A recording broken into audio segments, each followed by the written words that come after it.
राजस्थान में sub inspector भर्ती परीक्षा में जो घोटाले हुए उसकी चर्चा सभी जगह है। राजस्थान उच्च न्यायालय में इसकी सुनवाई चल रही है, लेकिन ये घोटाले सिर्फ सब इंस्पेक्टर भर्ती परीक्षा या सरकारी भर्ती परीक्षा भर्तियों में भी सीमित नहीं रह गया है। यहाँ तक कि स्कूल में भी कई पेपर लीक के मामले सामने आते रहते हैं। अब जो है बड़ी संस्थाओं में भी भर्तियों को लेकर घोटाले की बात सामने आई है। हम बात कर रहे हैं आईआईटी जोधपुर की, जहाँ पर भारतीय प्रौद्योगिकी संस्थान आईआईटी जोधपुर में भर्तियों में घोटाले की बात सामने आई है। दिसंबर 2019 से अगस्त 2023 के बीच में जो भर्तियां हुई, वहां पर गंभीर अनियमितता बरती गई है। आईआईटी के अंदर अंदरूनी जांच में सामने आया है कि संस्थान के जिम्मेदारों ने योग्य अभ्यर्थियों की जगह अयोग्य का चयन किया। इसको लेकर आईआईटी की ओर से कड़वट थाने में अब मुकदमा भी दर्ज कराया गया है। जोधपुर के कड़वट थाने में मुकदमा दर्ज करवाते हुए 2 सहायक रजिस्ट्रार और 1 जूनियर अधीक्षक के खिलाफ मुकदमा दर्ज करवाया गया है। आईआईटी ने अपने स्तर में भी कार्मिकों के खिलाफ कार्रवाई करते हुए बर्खास्त किया है। पुलिस थाना करवड़ में एक प्रकरण दर्ज हुआ है 86/2025। इसमें आईआईटी में कार्यरत रॉबिन सिंह, लक्ष्मण सिंह और अन्य कर्मचारी के विरुद्ध फर्जी रिकॉर्ड तैयार करके चयन प्रक्रिया में पारदर्शिता का अभाव रखते हुए जालसाजी की गई है। इसके द्वारा इन लोगों ने करीब स्वयं की पदोन्नति तो की ही है, अन्य 10-11 लोगों को भी अवैध रूप से लाभान्वित किया है। इस संबंध में प्रकरण दर्ज करके अनुसंधान किया जा रहा है। सर, क्या आरोप लगे इनका?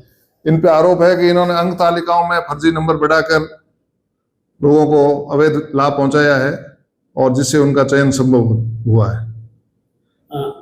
कि आईआईटी जोधपुर में कार्यवाहक कुलसचिव अंकुर गुप्ता ने संस्थान में भर्ती प्रक्रिया में गंभीर अनियमितता बरतने पर सहायक रजिस्ट्रार लक्ष्मण सिंह और प्रशांत भारद्वाज और जूनियर अधीक्षक रॉबिन सिंह कांतुरा के खिलाफ धोखाधड़ी व एफआईआर दर्ज करवाई है। उप पुलिस में दी गई रिपोर्ट में यह आरोप लगाया गया है कि चयन प्रक्रिया में पारदर्शिता का अभाव रहा है।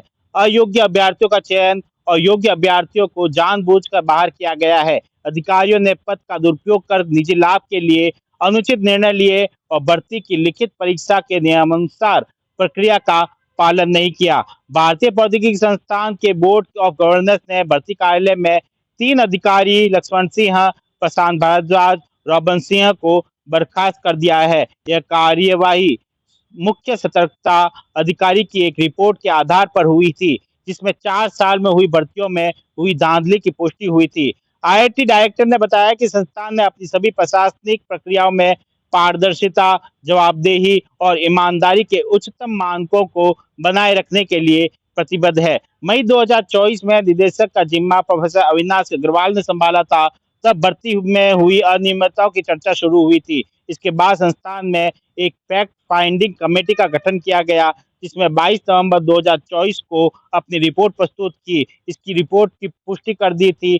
5 मई 2025 को एक औपचारिक अनुशासन पर जांच शुरू की गई, जिसमें 3 अधिकारियों को सभी आरोपों में दोषी पाया गया, जिन्हें बर्खास्त किया गया है। अब सोचने वाली बात है, आईआईटी जैसी संस्थान जो कि देश में नाम है, और ऐसे में नॉन टीचिंग स्टाफ में इतना भर्ती घोटाला होना, 4 साल तक भर्ती को लेकर घोटाले किए जाना। आईआईटी जोधपुर जो कि देश में सबसे बड़ा कैंपस के नाम से भी जाना जाता है, रक्षा और मेडिकल क्षेत्र में कई तरह के प्रयोग जो किए हैं, कई पेटेंट इनके नाम है। इसके बाद में भी यह आईआईटी कभी रैंक में ऊपर नहीं आ पाई है। देश में जितनी भी आईआईटी है, उस आईआईटी में जोधपुर आईआईटी का रैंक कभी ऊपर नहीं आ पाया। ऐसे में अग्रणी स्थान कभी नहीं छू पाई है।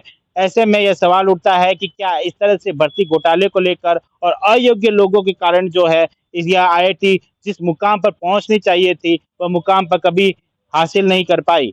सुमित देवड़ा, टीवी 9, राजस्थान।